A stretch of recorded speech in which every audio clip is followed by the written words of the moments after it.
Another thing, and one of the key things in restoring that identity is also just, again, it's a combination of the spiritual and the practical, but it's changing that self-talk.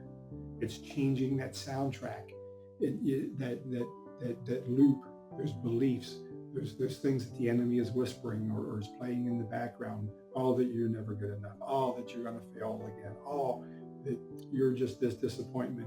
Whatever the talk is that keeps you in that, is we need to begin to change that.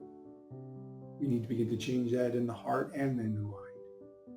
And so that's where the spiritual battle comes in, and it's taking it to the heavenlies. Our battle isn't against flesh and blood, but it is against the principalities, the powers, the rulers, the thrones, the dominions. So this is where we need to take it. So one of the things that I encourage people to do, and I'll have the link listed here as well too, is taking that spiritual giftings test, even if you've done it before. Where you're looking at the motivational giftings. And what's important about this is because it's those motivational giftings that these tests look at, is how you're wired. It's how you've been designed.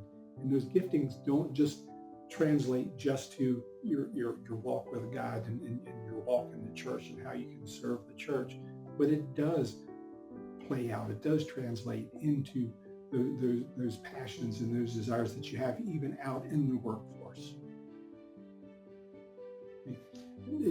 People with that gifting of evangelism, guess what?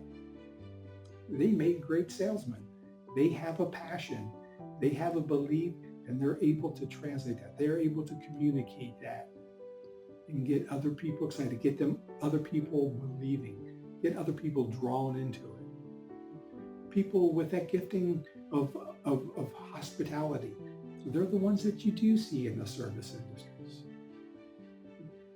The people with the mercy giftings, they're the ones that you see working as counselors, or working as nurses, working as physicians. And that's just like a brief overview.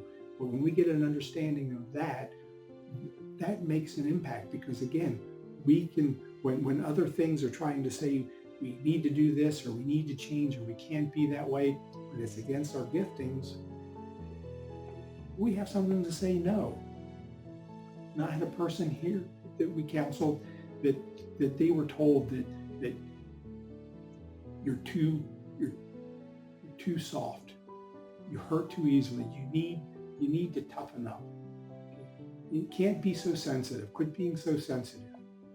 And that person was shoving that down constantly in their life, and they were miserable. And the thing is when we did this test, mercy was their highest gifting. So they were shutting down the very thing that was there to give them life. That had them connected to the Spirit, because that's what God had wired them. And when they began to embrace that more and learn that spiritual side versus the fleshly side of those giftings, they opened up and they were blossoming, and they were able to walk in confidence and to walk in that assurance, because a part of them was alive now. So I really encourage those spiritual giftings, those motivational giftings. Take a look, and is this stuff that you're shoving away? Is this stuff that you're embracing? Because that too shapes your perspective.